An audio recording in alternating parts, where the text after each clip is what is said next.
Ya, selamat siang untuk semuanya. Pada kesempatan hari ini saya Arya Ventaris ingin menjelaskan mengenai studi kelayakan bisnis Make It Simple. Jadi di sini kita akan membahas mengenai pendahuluannya, lalu desain studi kelayakannya, aspek pasarnya, aspek pemasaran, aspek teknis dan teknologi, aspek manajemen, aspek sumber daya manusia, aspek keuangan, dan yang terakhir adalah kesimpulan. Yang pertama itu mengenai pendahuluan. Di sini ada terjelas mengenai latar belakang. Jadi, mengapa saya memilih bisnis ini gitu. Apakah bisnis ini itu bisa layak? Itu nanti kita akan bahas. Di latar belakang ini ada alasan-alasan saya mengapa saya memilih dunia fashion, khususnya di pakaian. Lalu selanjutnya itu ada desain studi kelayakan, yaitu mengapa mengembangkan usaha, mengapa saya memilih ini, mengapa saya memanfaatkan studi kelayakan bisnis, lalu tahapan studi kelayakan bisnis. Di sini bisa dilihat ada bagan-bagannya. Lalu ada aspek-aspek studi kelayakan bisnis seperti aspek pemasaran, aspek pasar, aspek teknis dan teknologi, manajemen, sumber daya manusia, dan keuangan. Di sini ada hasil studi kelayakan bisnis, yaitu desain dari studi kelayakan bisnis ini. Yang pertama itu ada pemilik, pengawas, akuntan, kepala produksi, pemasar, staf, dan yang terakhir adalah desainer. Di sini ada tugas dan tanggung jawabnya. Lalu yang selanjutnya itu aspek pasar, yaitu mengenai pengertian pasar, yaitu bentuk pasar, mengukur dan meramalkan permintaan. Di bentuk pasar kami itu menyediakan pasar online dan juga pasar offline. Pasar online kita mengikuti e-commerce dan juga media sosial. E-commerce-nya seperti Tokopedia dan Shopee, dan media sosialnya seperti Instagram, YouTube, dan TikTok. Untuk offline-nya kami akan membuka outlet kecil-kecilan. Lalu ada peramalannya dari data statistik dari BPS bahwa tahun 2019 pertumbuhan produksi di bidang industri pakaian ini terus meningkat. Bahkan sampai saat ini juga. Berarti kalau meningkat, terus meningkat berarti ini bisa meningkat karena ada permintaan. Seperti itu. Selanjutnya segmentasi target posisi di pasar. Yang pertama itu ada segmentasi, yaitu dalam pemasaran yang saya tawarkan, saya menawarkan outfit kasual yang menciptakan kesan elegan dan stylish. Jadi segmennya ini untuk orang-orang anak muda yang kita bisa sebutkan yaitu yang kita panggil simple boy dan simple girl. Targetnya iya simple boy dan simple girl dari pasar nasional dan juga internasional jika sudah nasional kita kuasai. Lalu ada posisi di pasarnya itu kami ingin produk kami ini tuh atau produk saya ini tuh bisa dilihat sebagai produk yang menjadi solusi bagi para simple boy dan simple girl yang nggak mau mengeluarkan effort banyak, ribet gitu untuk masalah style. Masih terlihat keren gitu. Lalu sikap perilaku dan kepuasan konsumen ini kita juga pelajari.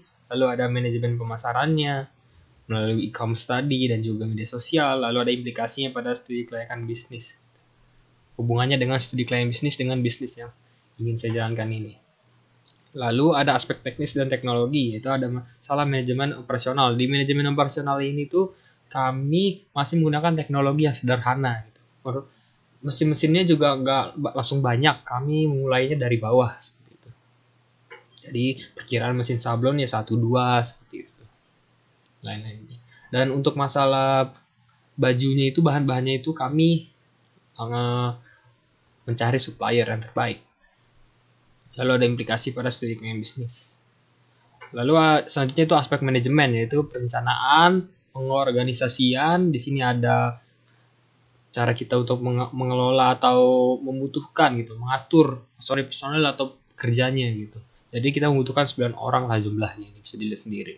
Dengan pendidikan-pendidikan terakhirnya minimal seperti yang tertera di makalah ini.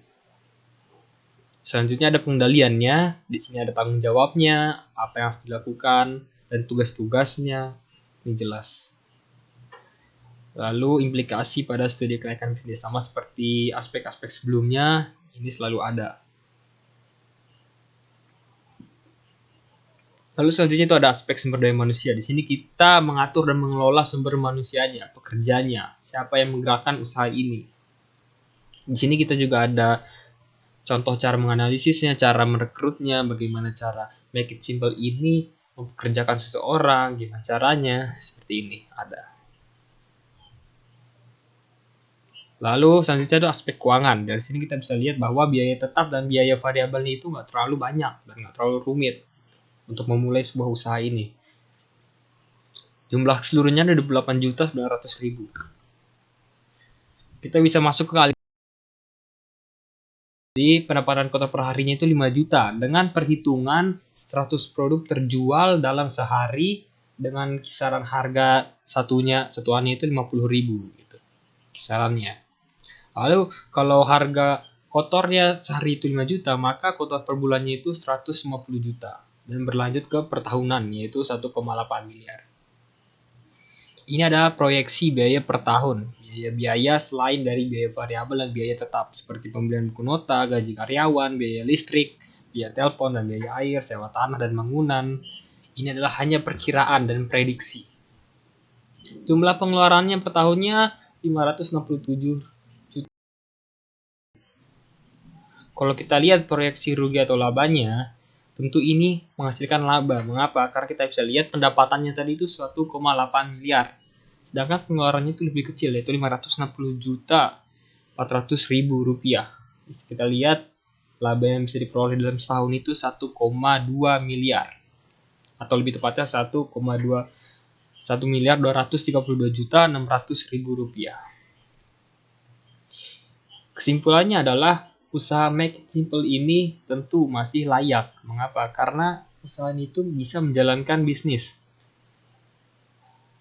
Usaha ini itu masih memiliki keuntungan dalam menjalankannya. Jadi selain kita memberikan kenyamanan kepada customer, memberikan pelayanan kepada customer, kami juga perusahaan ini tuh bisa menjalankan uangnya juga gitu. Jadi bukan hanya melayani customer, memberikan yang terbaik kepada customer, tapi kami juga bisa menjalankan bisnis gitu. Layak. Sarannya itu saya bisa lihat bahwa kita harus menjaga stabilitas pasokan bahan mentah, baju polos yang berkualitas, mencari segmen yang tepat, dan desain yang menarik.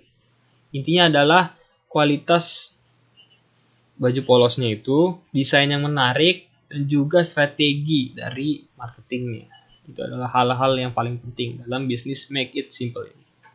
Sekian presentasi dari studi klien bisnis usaha saya ini. Jika ada kesalahan mohon dimaafkan. Terima kasih atas telah mendengarkan presentasi saya.